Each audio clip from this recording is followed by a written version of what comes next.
Assalamualaikum warahmatullahi wabarakatuh. Selamat pagi, selamat siang, dan juga selamat malam untuk teman-teman yang mungkin sedang menonton video ini. Nah, di sini mungkin kelompok kita terdiri dari Detia Virgo Sivalda, NIM 153, Anik Patul Karimah, NIM 169, Sofia Jeni Agustina, NIM 174, Wanda Nur Afifah, NIM 177, dan Tika Aryani, NIM 239. Mungkin kita akan membahas lebih dalam dan akan dijelaskan oleh teman-teman saya tentang definisi kesehatan mental itu sendiri ya teman-teman. Kalau menurut WHO menyatakan bahwa definisi kesehatan mental merupakan kondisi dari kesejahteraan yang disadari individu yang di dalamnya terdapat kemampuan untuk mengelola stres kehidupan yang wajar, untuk bekerja secara produktif dan menghasilkan serta berperan serta di komunitasnya. Jadi individu ini bisa mengelola stresnya, emosinya, emosi negatifnya, dan mengelola menjadi sebuah emosi positif. Dan emosi positif itulah yang mendukung produktivitasnya untuk menghasilkan suatu hal atau perilaku yang bisa membuat dirinya lebih nyaman untuk menjalankan kehidupan gitu. Nah, menurut Darajat tahun 2001 menyatakan bahwa ada banyak definisi tentang kesehatan mental yang diberikan oleh para ahli. Kesehatan mental adalah terhindarnya orang dari gejala-gejala gangguan jiwa, neurosis, dan dari gejala-gejala penyakit jiwa. Lalu ada yang mengatakan juga nih bahwa kesehatan mental merupakan kemampuan untuk menyesuaikan diri dengan diri sendiri, dengan orang lain dan masyarakat serta lingkungan di mana ia hidup.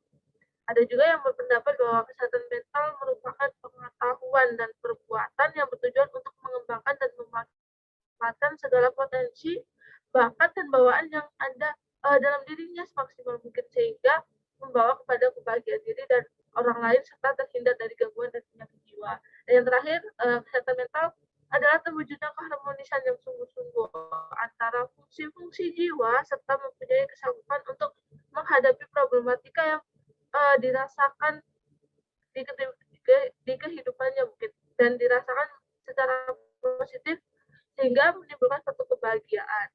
Nah, itu mungkin definisi dari kesehatan mental ya. Lalu kita akan membahas ke topik selanjutnya yaitu tentang promosi kesehatan mental itu sendiri yang akan dijelaskan oleh teman saya.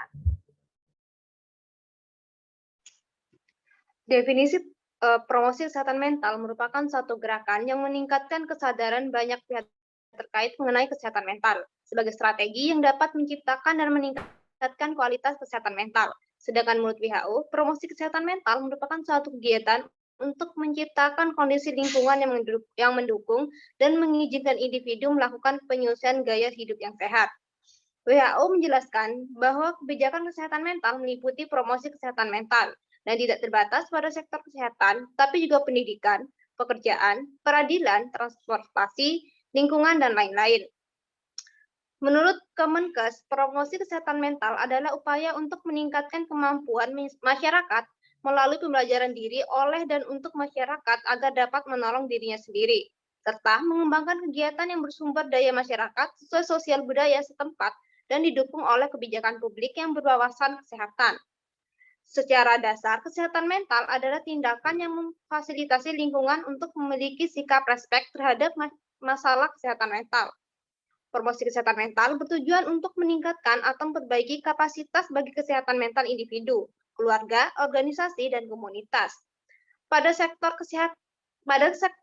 individual yang menjadi sasaran pemberdayaan, misalnya parenting, harga diri, resiliensi, dan kompetisi psikososial.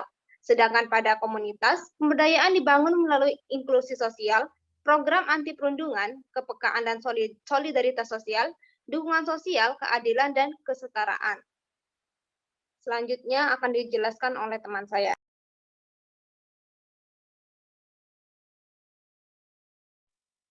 Baik, untuk selanjutnya yaitu prevensi kesehatan mental, di mana ada beberapa jenis dari prevensi kesehatan mental. Yang pertama adalah pencegahan primer, yaitu sebagai intervensi untuk menjaga proses penyakit dari yang tidak terkontrol menjadi dengan menghilangkan penyebab dari penyakit dan tidak meningkatkan ketahanan terhadap penyakit. Di mana pencegahan kesehatan mental primer ini dapat digambarkan sebagai intervensi yang disengaja dalam mengurangi faktor resiko gangguan kesehatan mental yang di mana meningkatkan faktor protektif dan mencegah gejala psikologi dan kasus baru gangguan mental pada populasi normal saat ini.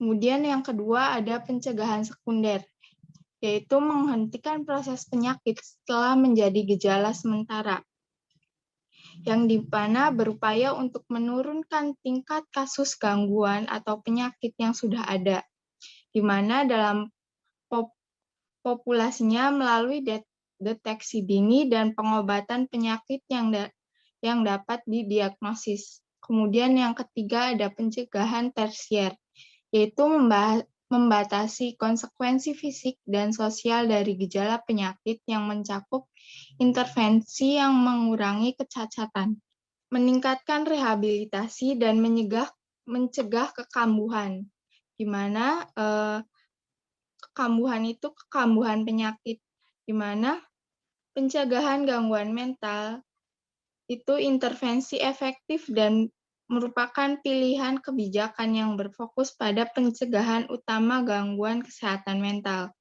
Kemudian untuk prevensi universal, selektif, dan terindikasi itu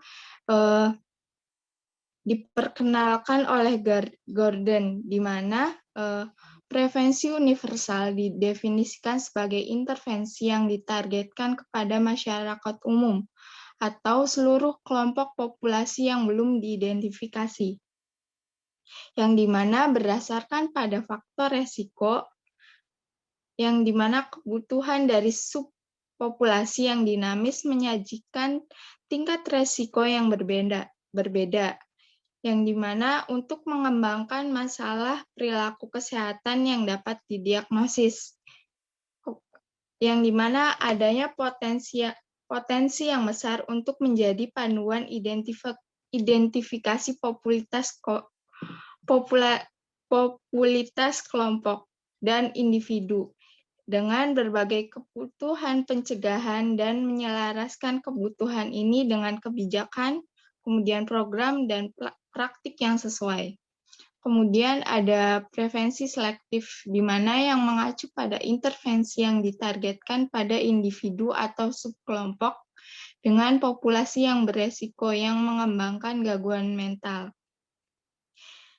di mana lebih tinggi daripada rata-rata yang terdapat pada faktor biologis, psikologis, ataupun sosial.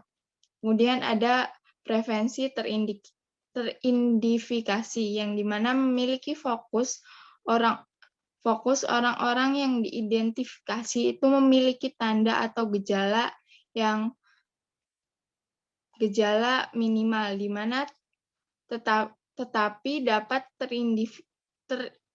terdeteksi, dapat diidentifikasi, yang dimana dicirikan gangguan mental atau penanda biologis yang menunjukkan kecenderungan gangguan mental akan tetapi tidak memenuhi kriteria diagnostik gangguan pada saat itu.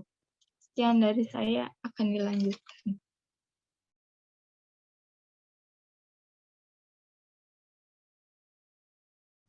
Oke, baik.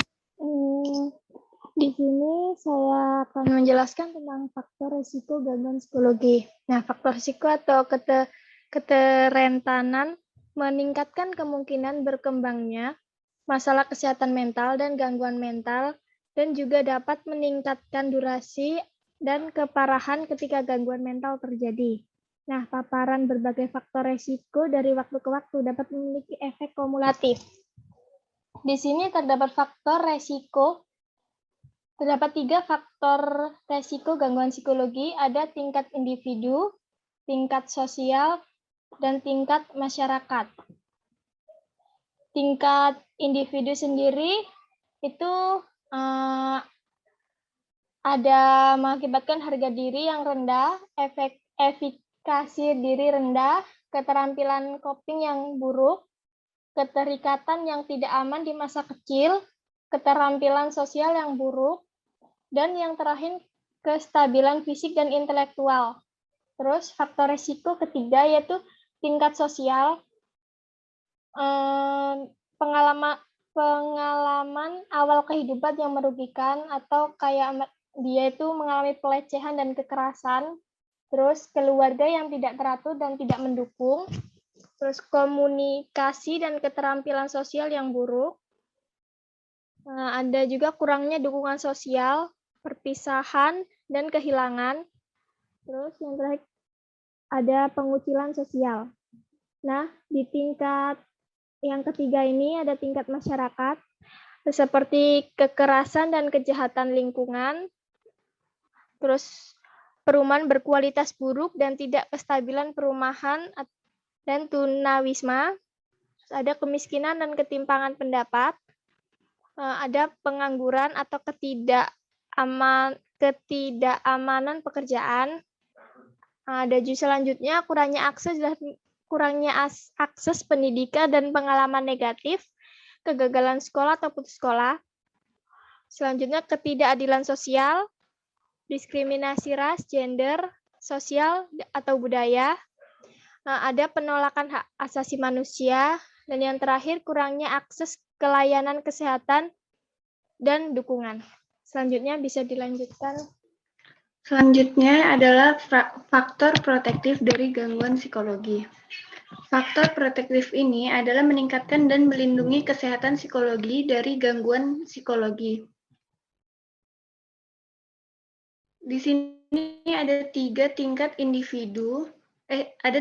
faktor protektif dari gangguan psikologi. Yang pertama yaitu tingkat individu, adalah perasaan positif tentang diri sendiri, rasa kontrol, keterampilan mengatasi hal yang baik, keterikatan pada keluarga, keterampilan sosial, kesehatan fisik yang baik. Kemudian tingkat kedua yaitu tingkat sosial, pengalaman positif dari keterikatan awal, keluarga yang peduli dan sportif, keterampilan komunikasi yang baik, hubungan sosial yang mendukung, dan rasa memiliki sosial dan inklusi sosial. Dan tingkat ketiga yaitu adalah tingkat masyarakat. Yang pertama adalah hidup aman dan lingkungan terjamin, perumahan berkualitas, pendapatan dan keamanan ekonomi, pengalaman pendidikan dan pekerjaan yang positif, keadilan sosial dan partisipasi sosial dan politik, akses kesehatan dan dukungan jasa. Oke, mungkin ini ya teman-teman penjelasan dari kelompok kami. Nah, daftar pustaka yang kita buat ada. Oke teman-teman, mungkin itu saja yang dapat kelompok kami jelaskan ya. Terima kasih sudah meluangkan waktu untuk menonton video kami. Jika ada salah kata, kami mengucapkan mohon maaf. Wassalamualaikum warahmatullahi wabarakatuh.